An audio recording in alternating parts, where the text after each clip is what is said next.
Pun kula baleni nggih saking awal wal maqalatur rabi'ah kula terangno ya. An-Nabi Bakrin Siddiq radhiyallahu anhu dawe az-zulumatu khamsun. Dawe Abu Bakar kegelapan itu ada 5.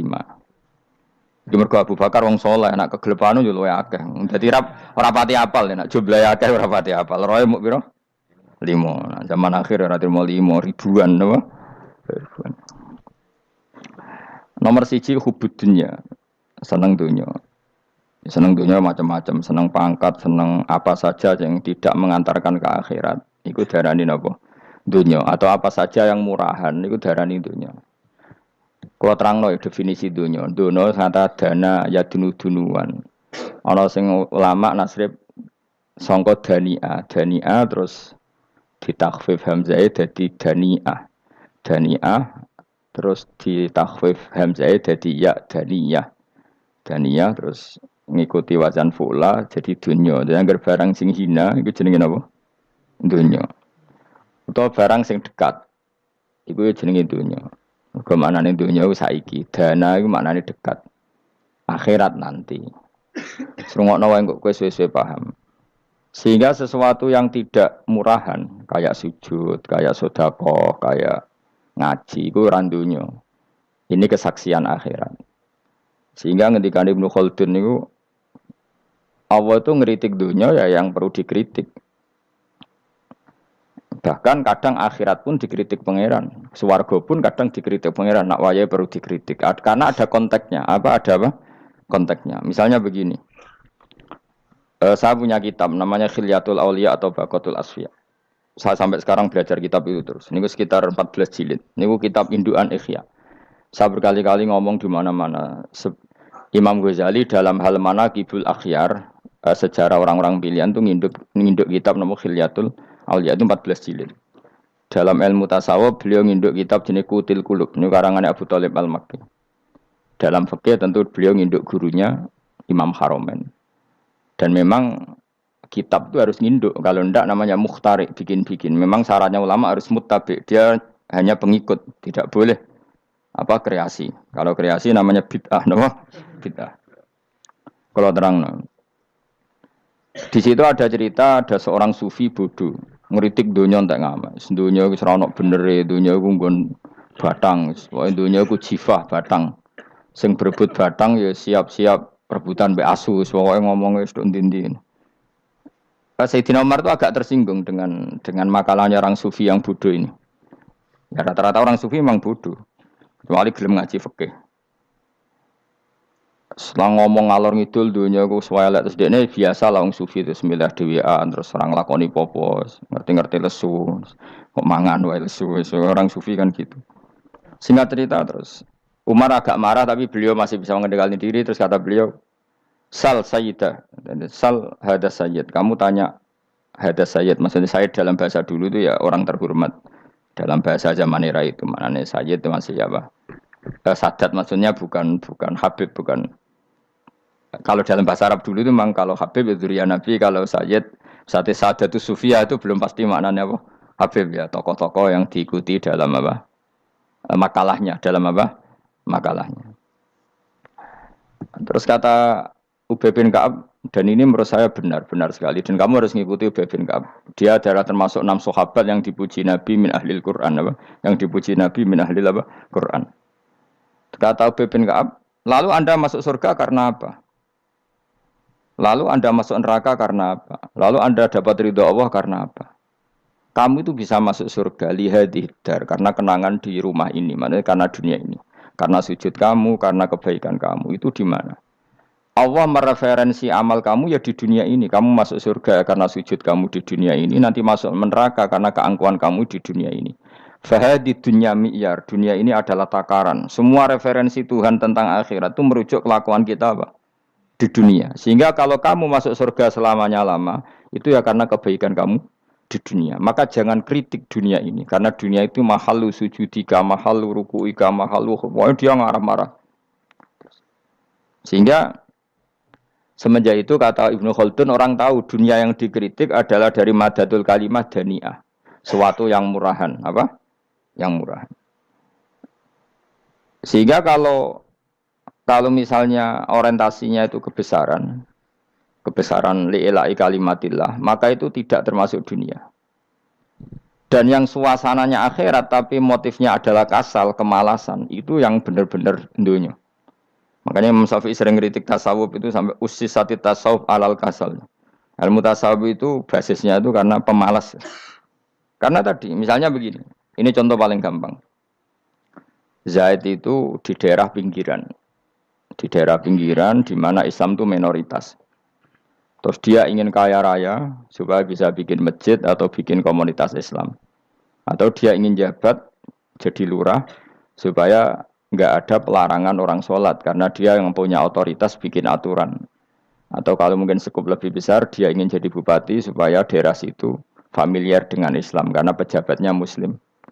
Itu tidak dunia karena semua orientasinya untuk mengawal sujud, mengawal kebenaran. Tapi kalau kamu di daerah pinggiran, kemudian milih DWA, kabeh kersane pangeran, sidik-sidik kersane pangeran, terus kamu meninggalkan aktivitas dakwah, itu yang dunia, karena motivasi kamu adalah al-kasal, males dari mewarnai buminya Allah ini dengan sujud. Ini yang banyak orang sufi salah paham. Makanya orang sufi harus ngaji fikih. Bendekne roh, dielingno wong alim, wong fikih nak kitmanul ilmi ku haram. Apa kitmanul ilmi haram. Menyimpan ilmu itu haram. Tidak memberi kontribusi dalam proses orang sujud adalah haram. Tidak memberi pencerahan pada umatnya Nabi adalah haram. Menikmati keasikan eling pangeran dewi adalah haram. Dia harus diingatkan gitu terus. Kalau enggak, itu bahaya bagi agama ini. Makanya dulu itu enggak ada orang sufi yang enggak ngaji ulama fikih. Sekarang kebalikan, malah wong sufi darani fikih mau kulit dekne wis tok hakikat, sembrono. Oh tak tobatno tenan ketemu aku. Itu bahaya, paham seperti itu tuh bahaya. Karena sekarang itu sufi itu jadi identitas kesalehan. Jadi yang rumah kome sufi koyo-koyo sak dhuwure ahli napa? Fikih. Itu bahaya. Karena tadi sufi itu akan ngeritik dunia sepedas-pedasnya. Kemudian ujung-ujungnya meninggalkan dunia, kemudian happy-happy asik pangeran dewean dan membiarkan umatnya Nabi ini berserakan kemana-mana, tidak terlibat sama sekali, tidak memberi kontribusi sama sekali. Cara bahasa gampangannya orang gelem amar ma'ruf, gak gelem nahi mungkar. Tapi bahasa amar ma'ruf nahi mungkar kan saiki dadi gerakan ekstrem. Makanya ora tak bahasa amar tidak peduli, tidak mulang. Mergo saiki bahasa saiki repot terus. Paham ini penting kalau terang. Jadi kalau baleni malih ya. Sing dimaksud dunya ketika dikritik pangeran iku dunya sing sangka kata dani'ah, sesuatu sing murahan, sing enteng, sing nafsu. Iku jenenge napa? Dunya, napa? Dunya. Tapi ketika sesuatu itu baik dan mengarah kepada Allah, iki jenenge dunya iki masru'atul akhirah. Maka dunya itu di dua status napa? Siji masru'atul akhirah. Dan ini status yang harus kita pakai. Makanya kata Imam Ghazali itu, gue nak randi duit, sak penat-penate urip, terus merasa gak punya kenikmatan. Datang saja ke kuburan, dan yakinlah semua yang sedang mati, keinginannya hanya satu, ingin kembali di dunia dan memperbaiki amal-amalnya. Berarti dunia adalah segala-galanya bagi orang yang sudah mati. Ya, orang yang sudah mati itu cita-citanya satu. La'alli arji, semoga kita kembali ke dunia. Untuk apa? Untuk membenahi semua kesalahan yang pernah dilakukan zaman ning dunia. Terus kamu ingat, fa'ana fid dunya. Ya Allah, alhamdulillah sekarang masih saya di dunia. Artinya saya punya satu kesempatan yang diinginkan semua orang yang sudah mati di seluruh dunia. Lalu malah wali anu urip malah kepengen nang mati. Saking kakean kasus napa? Kakean apa? Kakean kasus. Makanya di sini sirinya para rasul, para nabi itu sering donga Allahumma tawil umrona, sehingga banyak orang soleh mendoa supaya panjang apa? Umur. Itu karena pas itu yang hadir adalah dunia dengan makna masru'atul akhirah. Tapi ada juga wali dan nabi kadang-kadang donga, ya Allah, jika sebaiknya saya mati, mati saja. Itu ketika tergambar dunia yang sudah murahan, yang sudah arogan, yang sudah tidak jelas. Maka dunia ini punya dua status sekaligus. Jika prospek bagi Anda untuk masru'atul akhirah, maka nikmati senikmat-nikmatnya. Tapi jika bagi Anda ini sudah menjadi ladang maksiat apa-apa, maka jadikan dunia ini tempat tobat. Karena akhirat itu enggak ada apa-apanya dibanding dunia. Jadi akhirat itu hanya mereferensi dunia, apa? Mereferensi dunia. Ini penting kula aturno. Kadang-kadang sufi ku menyen goblok ora iso ngaji. Dia nganggep dunia sampai akhirat itu penting akhirat, tapi cara maknaninya salah. Lho kowe nganti ning akhirat mlebu swarga itu karena apa coba? Amal zaman di mana? Di dunia. Berarti penting mana dunia sama akhirat? Penting dunia karena akhirat mau efek, apa? Efek dunia ini yang pokok. Apa dunia ini yang pokok. Kalau Allah kan cara ngendikan tidak seperti itu. Allah cara ngendikan gini loh. Akhirat, maksudnya walal akhiratu khairul laka minal ula gini. Sesuatu yang berorientasi akhirat dan kemudian menjadikan kamu nyaman di akhirat itu khairul laka minal ula, itu lebih baik ketimbang dunia. Ora kok kowe nak ning dunia nak sepemelek ning akhirat apik ora ngarang ngono, nak ning dunia melek ning akhirat luwih parah. Kayak melaratem cek ngene iki kan. Tapi kan cek iso ngopi, cek iso mangan tengkleng. Sampeyan ning akhirat gak iso blas. Dunyel-unyel malaikat ngawur. Gayamu bareng melarat ning dunia lara lah ning akhirat penak. Aku yakin ora luwih lara, tak jamin. Ngeraine kan ketara nak. Keliru omongan aku ning dunia lara lah sementing ning akhirat penak itu ndak bisa. Kowe nyifati dunia nggon lara iku serapati ridho mbek pangeran. Berarti kayak tiga iso ngopi ra syukur, tiga iso mangan ra syukur, anane nyifati dunia lara. Berarti rapati ridho mbek pangeran. Malah dibles-blesno sebenarnya. Pemenang nak pengurus akhiratnya aku tak tekek. Cuma aku loh pengurus ora sebenarnya. Tapi gak ada rencana daftar jadi panitia apa? Akhirat. Tapi kira tak syafaat ya ambiarno karena ini penting kalau terangno. Makanya Imam Syafi'i masyhur makalah beliau tentang fikih dan tasawuf itu. Nggih saya kutip ya. Dan saya memang saya hafalkan terus makna teman. Faqihan wa sufiyan fakun laisa wahida fa inni wa haqqu wa iyyaka ansahu. Terus kata beliau mensifati orang fikih fa hadza qasin lam yadhuk qalbuhu tuqa. Wa hadza jahulun kaifadul jahli yasluhu. Itu masyhur. Di dunia ini identitas di dunia kita, dunia ulama itu hanya dua. Kalau enggak sufi ya faqih. Kamu jangan jadi salah satu. Faqih adalah orang sing qasin, itu qalbuhu qasin, hatinya itu keras, atine atos. Lam jadu qalbuhu tuqas, gak ditakwa blas. Wong faqih ora ditakwa blas, gak di empati blas. Tapi orang sufi itu hada jauh ini malah geblek blas, malah parah meneh. Sing sitok atas atine sitok geblek dari Imam Syafi'i itu. Kena protes berarti Imam Syafi'i coba protes aku. Kenapa begitu? Misalnya gini orang faqih. Kalau bapak nyontohkan tuh gini. Orang faqih itu punya aturan, misalnya kalau ruko tidak begini enggak sah, sujud kalau enggak begini enggak sah, sholat kalau tidak begini enggak sah. Oke, aturan itu baik. Tapi punya keangkuhan berpikir. Misalnya ada orang desa terbelakang, misalnya di pedalaman Gunung Kidul, Kulon Progo. Ada orang yang ditobatkan orang-orang sufi. Orang sufi itu ya sing rodok goblok-goblok itu, misalnya nobatkan. Enak wae wong fikir melok nobatno tapi tahu-tahu bilang ini sholatnya enggak sah, rukuknya enggak sah, Fatihahnya enggak sah. Jare sing sufi. Wah semane nobatno ora iso salat apa ora disahno.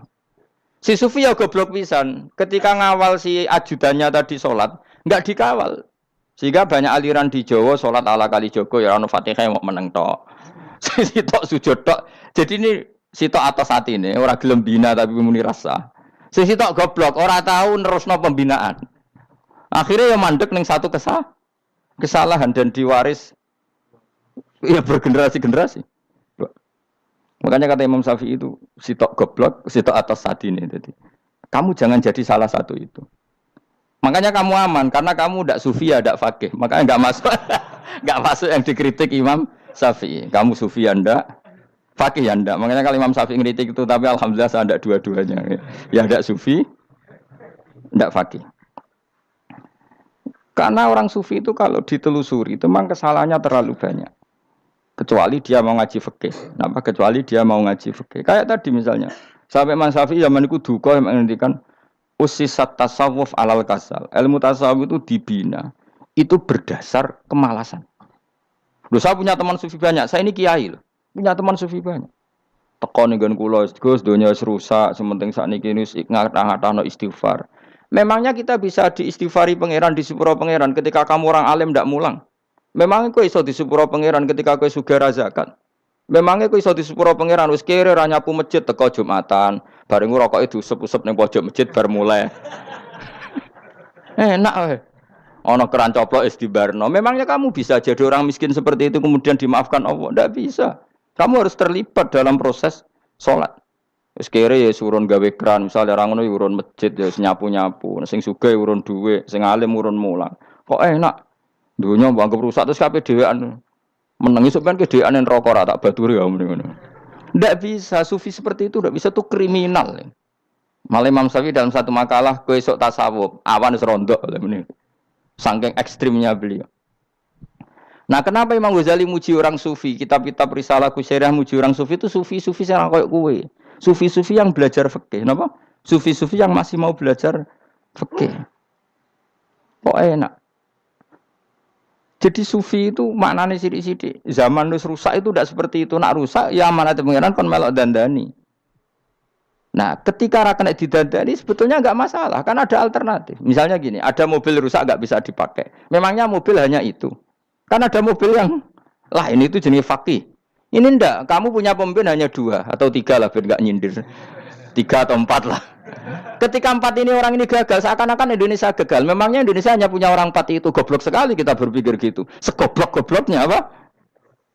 Memangnya Indonesia itu milik siapa? Kenapa kamu menggantungkannya sama 1-2 orang, 3-4 orang?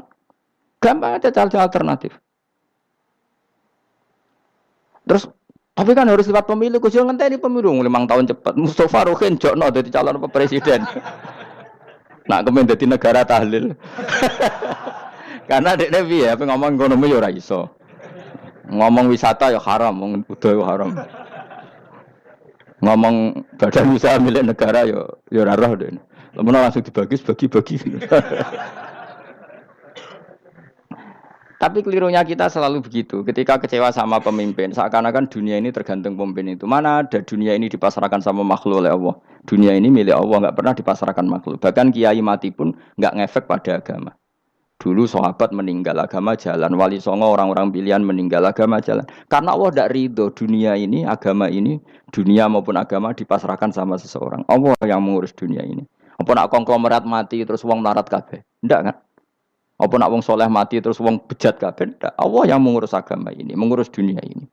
Saking goblokem, nak ono kecewa mbek makhluk itu. Terus ya Allah, terus seakan-akan dunia ini runtuh. Ono pegatan saake saiki ora ono sing lanang. Banyak orang pegatan terus untuk bojo luwe apik. Bojone mati sing wedok malah makmur akeh to ora. Makanya pangeran anggap manusa iku entek-entekan. Allah nate ngendikan gini masalah pegatan. Unik ngendikan pangeran. Ya rondok manekno wong pegatan. Wa iya tafarraqa yughnillahu kullam min saati. Kamu tidak usah takut dalam suami istri itu bercerai. Wa iya tafarraqa jika 2 suami istri bercerai, yughnillahu kullam min saati, bahkan satu-satunya per 1 dari kedua mempelai ini bisa dikasih lebih kaya. Banyak enggak wong pegatan terus akhirnya lebih makmur. Dan kenangannya untung pegatan Mas dhisik aku untuk bojo sing dhisik wis. Aduh, selemu goblok. Enggak sing lanang karena bosen dijudisi yang nuntung saiki bojo konak bojoku sing dhisik. Banyak enggak orang pegatan kemudian kenangannya itu baik sama yang sekarang. Dengan yang lalu mau ngerutu tok. Banyak enggak? Banyak. Dulu kita punya pemimpin yang cakap, yang otoriter. Zaman itu pun di demo. Coba kita ini kan mulai dulu anggere pemimpin di demo kok cek urip pantes di demo kan es mati digo kelangenan. Kelakuan kok ngono. Mulai dhisik nganti saiki. Kiai juga gitu, zaman urip dikerwiti, kok bareng mati kiai penggantinya dikritik ora koyok kiai dhisik. Iku ora ya coba 66 Pak Karno dikritik, orde baru diurus gitu tuh. Nabi yang ngono mangsamu presiden tok. Nabi ku kan mukjizat iku ngaji. Dadi mukjizatnya Nabi ku ngaji. Jare masyarakat kono. Mukjizat ora keren blas. Mukjizat iku kudu nganggo tongkat. Dadi seru napa? Dianggap Nabi Harry Potter. Jadi Nabi itu mukjizat kok mulang. Mulang itu mengatur logika supaya mapan nikmati Allah dan Rasul. Itu mulang. Mereka agak seneng. Mat, sakroku nabi-nabi dhisik ku ditongkat to apa, Mat. Dadi seru apa? Seru main seblak pokoke seru lah. Nabi sempat tertarik. Ya kepengen ditongkat tahu Nabi Wah. Ketok ya sangar lah apa. Dadi Nabi ngalor ngidul gak apa. Tongkat ana sing nglawan blus terus kecemplung segara. Kan ya seru lah misalnya ana wong Yogya macam-macam tutuk terus likui faksi do tenggelam kan seru lah apa. Nah jawab pangeran lucu. Dia mat ke jok tongkat gampang nah masalah tongkat. Sekarang ngetokno wit kan gampang tongkat. Memang samu tongkatnya Nabi Musa terus digawe dikei mori terus dikei minyak ya ora dijupukno wit diketokno memang samu. Wong sing hebat itu sing nyekel dol ora apa. Ya jajal to kate Musa tak kena kowe. Iku ora ono pengaruhe. Wong saiki ning gone Turki digo tontonan ora piye-piye. Lah nek mbate jek aktif Pak Turki nantang Israel duel. Lah wong di tongkate Nabi Musa kok digertak Israel rawani. Lah nek tongkat iku tenan nak oh sing sakti ku sing nyekel dul ora kok perkara tongkate. Nah cara wae dhisik sono HP Nabi Musa, HP-ne Nabi Musa ya luar biasa cara itu. Akhirnya Nabi Muhammad itu sempat kepengin jawab pangeran unik.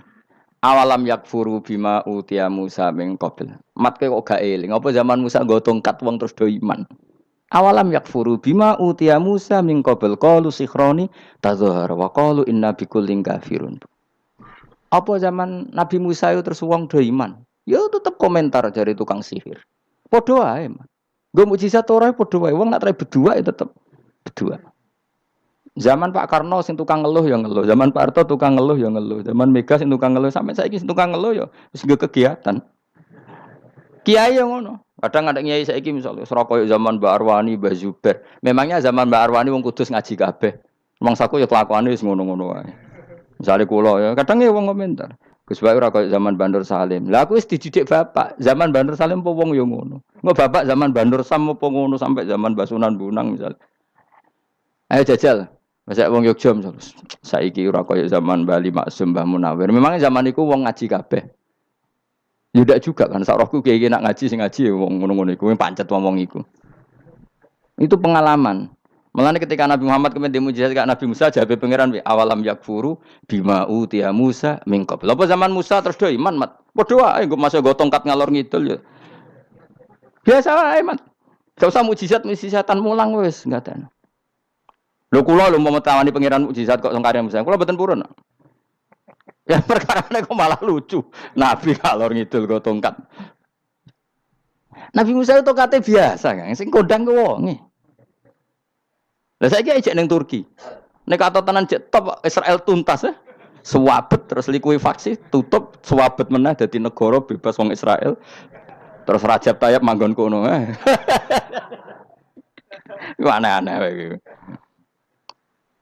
Makanya penting yang dikatakan mukjizat yo ngaji. Ngaji itu bisa membentuk yakin. Yakin itu bisa membentuk tahqiq. Nah caranya yakin gimana? Tak warai kan ben dadi wali. Wali sing jalur ilmu, jalur melarat wis kowe luwih iso lah. Wali ku jalur akeh. Alim yo iso dadi wali, zuhud dadi wali, melarat yo iso dadi wali. Syaratnya ridho ora kepengin sugih.